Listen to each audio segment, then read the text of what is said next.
Hello, and welcome to this Friday's edition of the House of Horrors. I'm coming to you from the North Pole.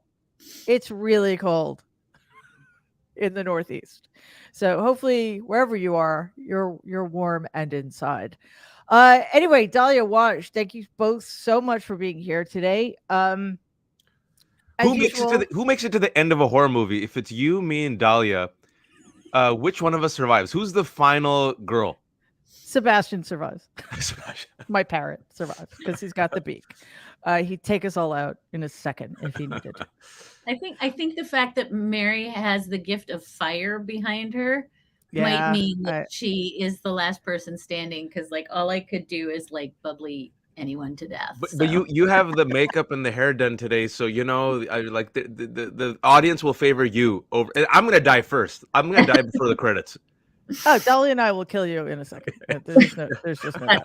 One hot second.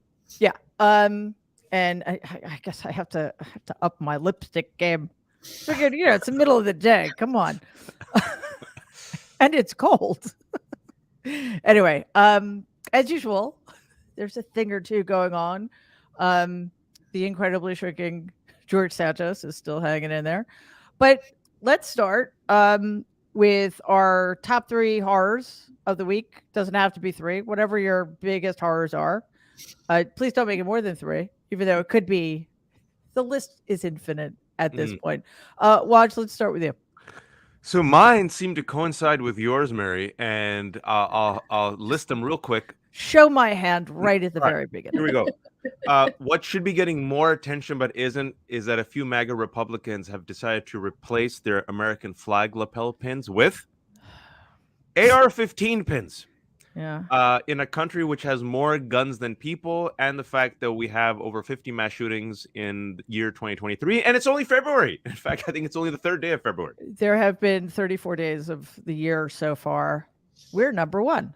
Yep. We're number 1 on that. Second one, I would say Jorge Santos III, the first man in the moon in drag. The fact that he is not taking committee assignments, that is it. Let's see. I'm very curious to what that signals. Does that mean that Republicans are going to move away from him? They're not going to move away from him. Is he going to be litigated? That's an interesting. I have to mention Jorge Santos. Ilhan Omar being kicked off the Foreign Affairs Committee, and we knew it was going to happen, but what I think is exquisite is the reasoning behind it. Oh, she is anti-Semitic, and this is terrible against Israel, and yet the person who celebrates it is Santos, who just came out with apparently saying horrible anti-Semitic comments in the past, Marjorie Taylor Greene, and oh yes, the entire GOP that promotes the white supremacist anti-Semitic conspiracy theory of the deep state. The fact that they could do this without any shame. These are just 3 quick examples, and the debt ceiling for me is an evergreen. So I cheated and I give you 4. Yeah, that's okay, because Santos and McCarthy are evergreen topics as well. So, they can always be on anybody's list at any given time.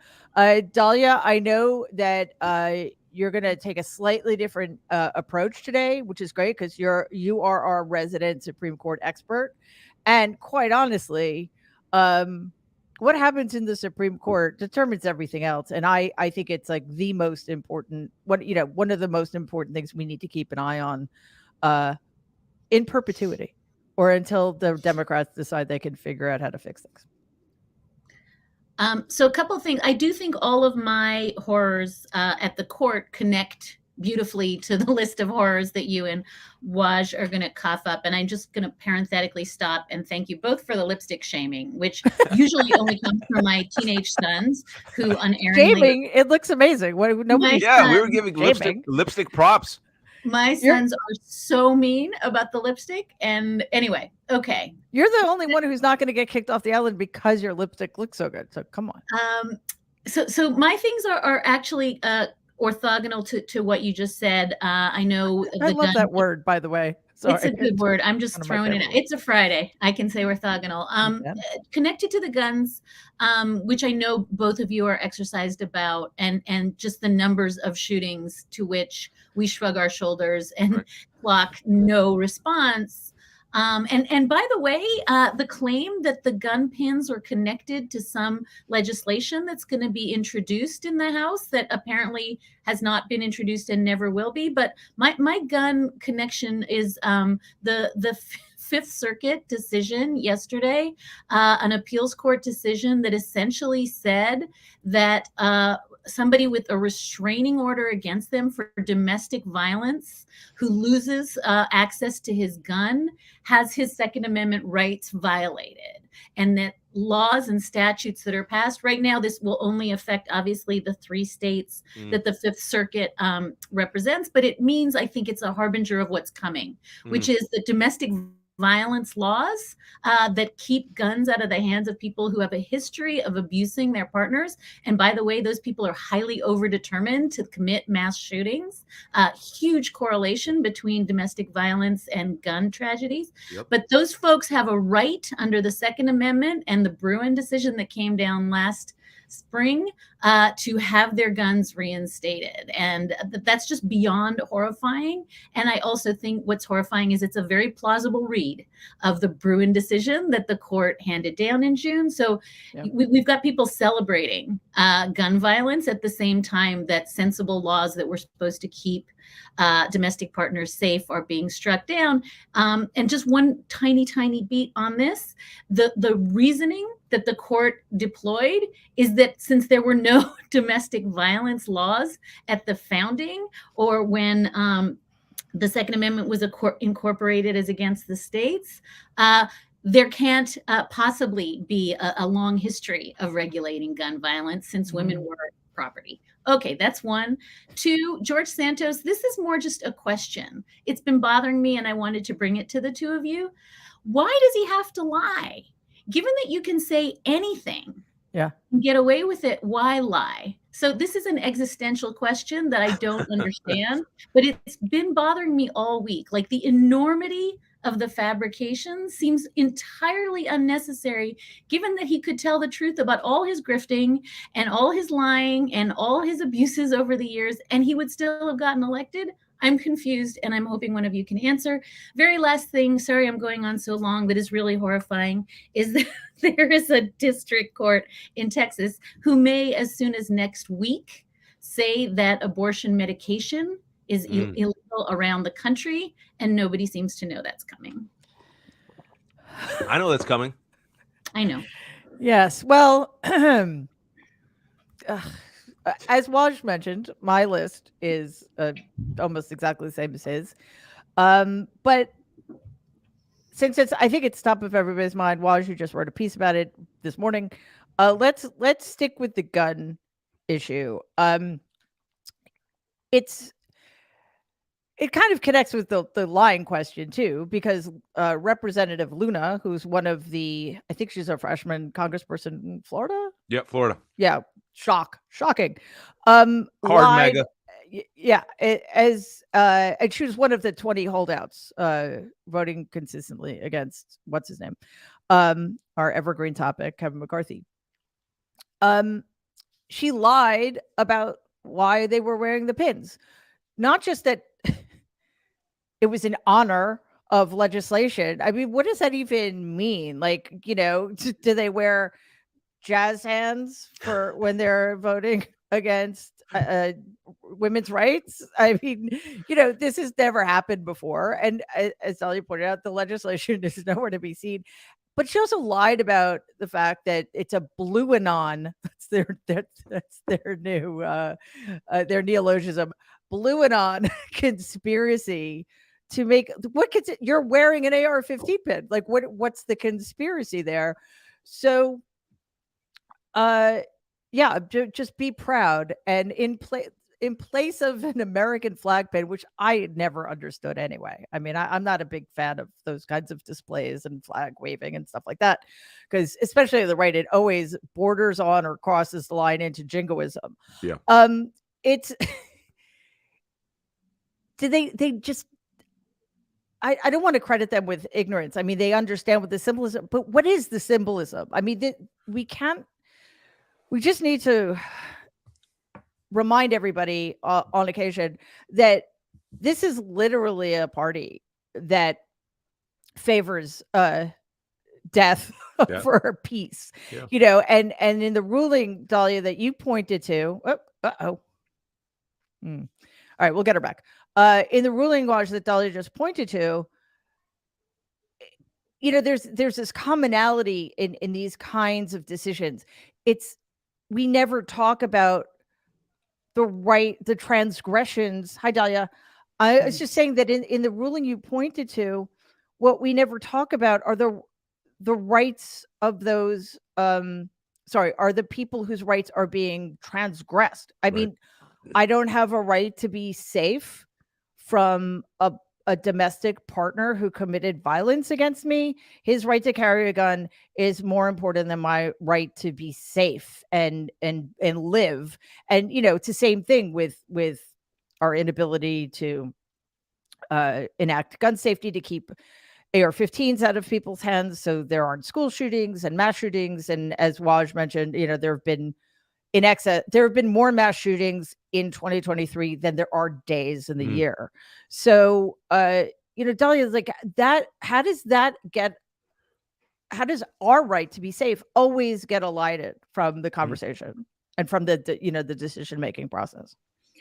I mean, I think the simple answer is, and it goes back to something we talk about so often, particularly I think with Danielle on your show, is because the rights of white privileged male landowners was always structurally, you know, the thing that was paramount. And we are seeing that reinstated. I mean, if at the time of the founding you could rape and kill your partner, then why would that change now? Particularly if you're triangulating against, right? This is how you get Dobbs. If you go back and say the word abortion appears nowhere in the Constitution, so I guess you don't have a right to one, that's analogous to the word domestic violence didn't exist because the notion of harming your partner as a crime didn't exist until fairly recently. And so I think it's just of a piece with a country that's in love with a founding mythology that says, and by the way, just a note about that Fifth Circuit opinion,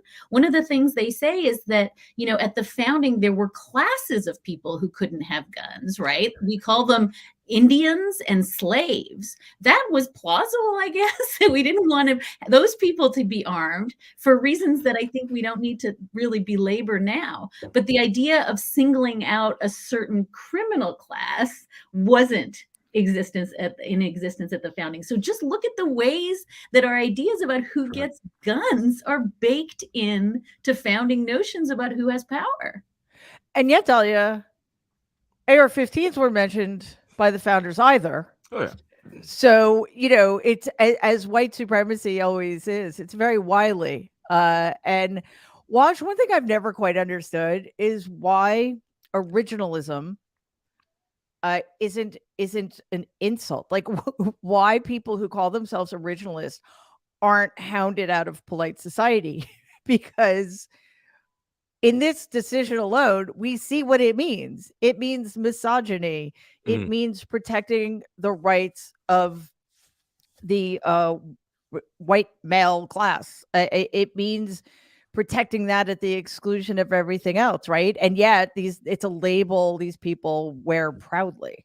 Yeah, I mean, connecting the dots, it's always interesting that originalists like the right-wing extremists in black robes in the Supreme Court are very selective about what they want to be originalist about. So, you know, qualified immunity for police, that's okay.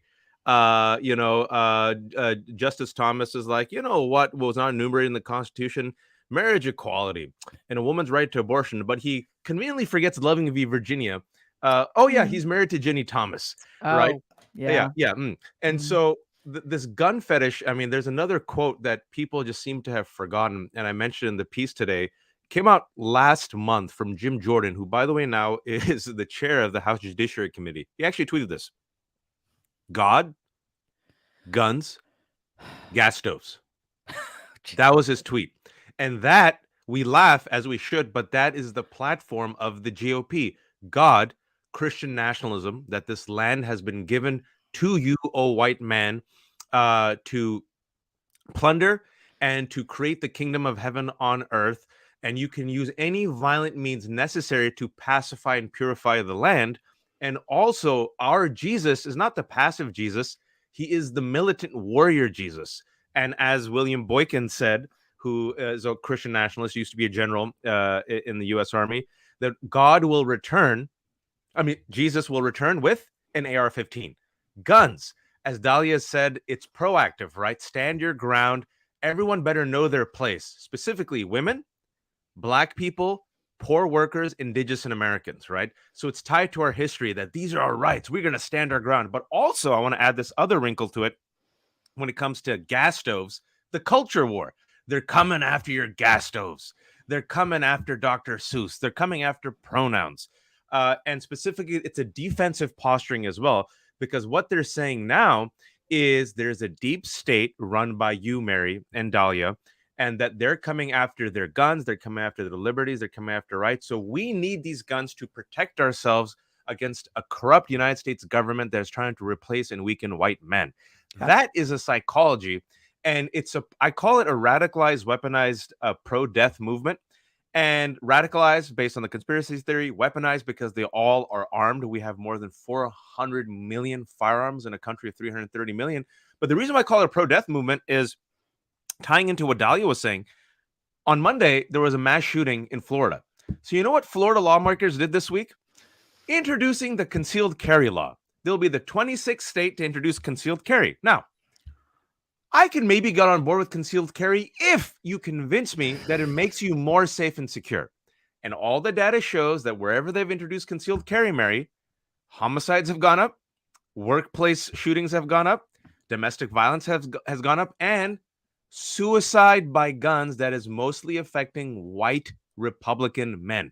It's as we've said before on your show, white supremacy is ultimately a self-destructive force, but it takes the rest of us down with it. And now they're literally wearing lapels. I remember when, I was just happy, like, okay, you're not using the American flag as a spear, the January 6th Capitol, just put it on your lapel. But now, the fact that we're not even talking about that Luna, who's very smart, by the way, don't discount her, and Santos and others are wearing AR-15 pins in Congress. This is where we are. Yeah, and I just a quick point about concealed carry. It's one thing because I think all states have it, but you need to prove the need for it. You can conceal carry in New York. You need to get a license, and you need to prove that your circumstances justify it. Like your job requires you to carry around large amounts of valuables or what have you. Oh, Mary, I forgot. These 26 states are permitless carry. Forgive me. That's the that's wrinkle. what I'm saying. Right. Yeah. That's the difference. It's like I literally could go to Florida now, buy a gun and ammunition, load the gun, and put it in my pocket and just walk around like that makes me tough. I think it makes you much tougher if you can walk around New York City without a gun or a weapon of any kind. Anyway, Dahlia, you wanted to add something. Oh, just to marry something that Waj said about culture wars, which is there's a reason that the books that are being banned in Florida and the authors who are being banned in Florida are being banned. And that is exactly what both you and Waj just said, which is if you do a detailed deep dive on the actual history and framing of the Second Amendment and the way, and folks should read Carol Anderson's amazing book on this. It is so entrenched in ideas about violence towards Native Americans, towards slaves and former slaves. There is no way you can unbraid the history of the founding ideas about so many of these sacred rights from white supremacy. And so, like, just to get the culture, like the cherry on top of the culture wars point, the reason they don't want this taught in schools is because it highlights the degrees to which these are not just like God-given Second Amendment rights that came from Moses to Aaron to the elders of the tribes and directly to the founders. These were absolutely white supremacist values that were baked into the founding ideas. And to not be able to teach that and think about that is a way to make it seem as though it's not bound up with, violence, deep violence, and white supremacy. The only other thing is, it's interesting, Mary, because you mentioned that the idea of having to show cause, right, before you can get your gun permit. And of course, those are the laws that the Supreme Court set aside in Bruin in the June case about guns, because the court thinks that so fundamental is your right to bear arms that there shouldn't be some licensing entity with discretion who gets to decide. And I just put that up against where we are now with reproductive rights, right? Where there's nobody who isn't involved in using their discretion to decide if and when you can terminate a pregnancy, up to and including not just your physician, the hospital board, the lawyers for the hospital. Every one of those people gets to determine whether you have just cause to terminate a pregnancy, which is, by the way, an emergency situation. But the idea that it's anathema for the majority of the Supreme Court that somebody gets to determine if you have just cause to purchase and carry a gun. So just, by way of answering your initial question about originalism and where these rights come from, they're entirely freighted up with really archaic ideas about who has power and who doesn't. Yeah, and what's interesting about the fact that these two issues are mirror images of each other is one thing they both have in common is that they are absolutely prejudiced against the lives that already exist. That's right. So, it's legalized terrorism, and it's always been the case in America. Absolutely. So that was fun. Let's move on to, I mean, a serious but not quite as grim topic, because it is fascinating, Dahlia, the question of the pathological lying. What purpose does it serve, and why? Again, as you say, these people could get away with saying anything. Waj just alluded to Jim Jordan's, the fact that he's the chair of the Judiciary Committee makes my head explode on a daily basis. He's tweeting God's guns and gay stoves. That gays is next. Gays is during Pride Month. It's gas stoves right now. But gays has been replaced by we should have gay stoves. That would be much more fun. But guns and gas stoves, just shows you that they can get away with anything. Keep them ignorant. Yale, Harvard historian Ron DeSantis, keep them ignorant and you can get them angry about anything. So why lie? So actually, Dahlia, you asked the question, so I'm assuming you want us to give our take. Waj, what's your theory? So I've said before on your show that George Santos is exactly where he belongs. He should not resign because the modern GOP, I mean, he mimics it. He represents your uncle, right? Yeah. Donald Trump has made more than 30,000 misleading claims in the 4 years that he was president, and he's still the leader and presumptive 2024 GOP candidate for president. So if I'm George Santos, first of all, I'm not going to resign. Second of all, Dahlia's right. I'm going to take it another way. If I'm George Santos, I'm going to put my lies on steroid. I'll just lie about everything. Nothing affects anything. Kevin McCarthy's like, hey, he's innocent until proven guilty. Nobody's perfect. I think with Santos in particular, though, to answer your question seriously, the sheer enormity of his lies, the fact that he lied about his mom dying in 9/11, the fact that he lied about his family surviving the Holocaust, just those two in particular are so beyond the pale of what any normal liar would lie about that you kind of realize this is pathological. The last time I was on Mary's show on the House of Horrors, we were talking about his latest lie because there's so many we just run out of time and we forget. I always laugh when I say this. I was robbed in broad daylight in a busy New York intersection, and they took my shoes and suitcase. I can't help but lie. He lied about that. He apparently lied about having a brain tumor, but he hasn't provided any information, right? On and on and on. So I think with George Santos, what they're dealing with is a monster of their own creation who is unfortunately not a skilled liar, but a deeply pathological, almost sociopathic liar, who allegedly did a grift where he said he would raise money for a dog and stole the $3,000. Like, who does that? You have to be a sociopath to do that. Unfortunately, he's the GOP sociopath. And the sad part is he's not that far removed from some of the leaders of the modern GOP. So I just feel like with Kevin McCarthy in the House now, they're like, we'll be okay with your lies. Can you just not lie about the 9/11 and the Holocaust? And I know what you're saying, Dad. Dahlia is strategically, he really doesn't have to do that many lies. He could save himself, but I don't think, I mean, I'm not a psychiatrist, but just looking at this, I think he can't help it. I think this is a pathological need in him to lie.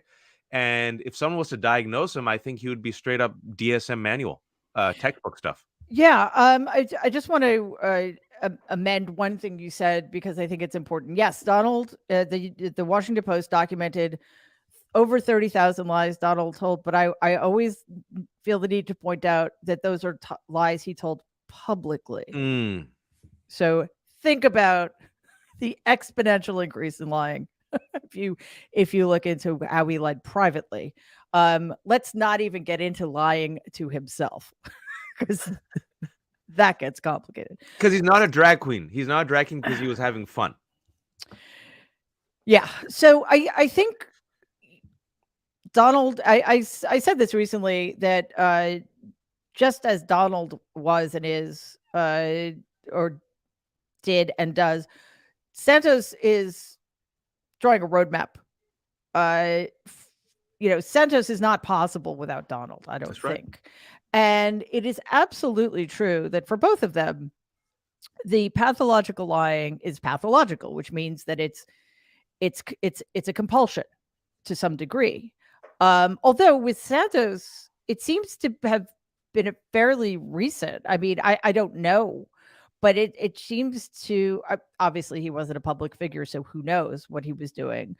But his bizarre change in financial fortune seems to have been the catalyst for this whole other level of lying.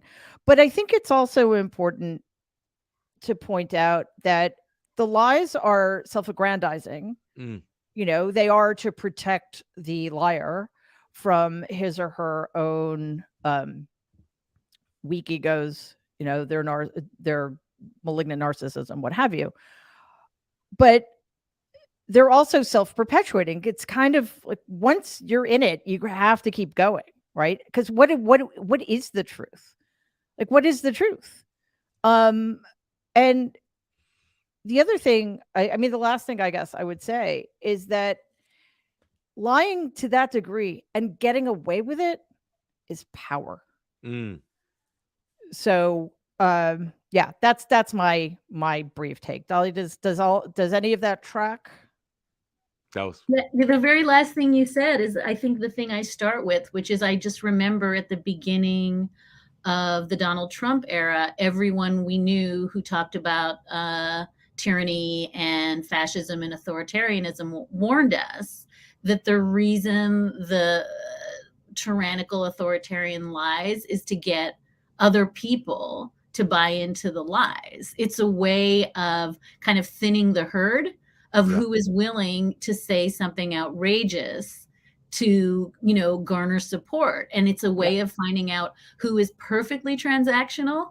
In other words, the bigger the whopper, the crazier it is, like my mother died, like things that are checkable, the more you're going to be able to winnow out who will say absolutely anything and parrot it back in order to have proximity to you and your power. And I think that in a way, and I agree, Waj, I'm not sure George Santos is the poster boy for that kind of high level analytical, fascist theory. It may just be that he can't tell the truth. And I don't want to ascribe to him agency where he just may be fundamentally incapable of knowing what's true and what's false. But I do think that your larger point is so important, which is that Donald Trump opens the door for this by saying, I'm going to just tell this crazy whopper, and then I'm going to see if I can get people to pull out a Sharpie and amend the weather map. Because if they are willing to do that, they will do anything for me. So it's just a way of consolidating power.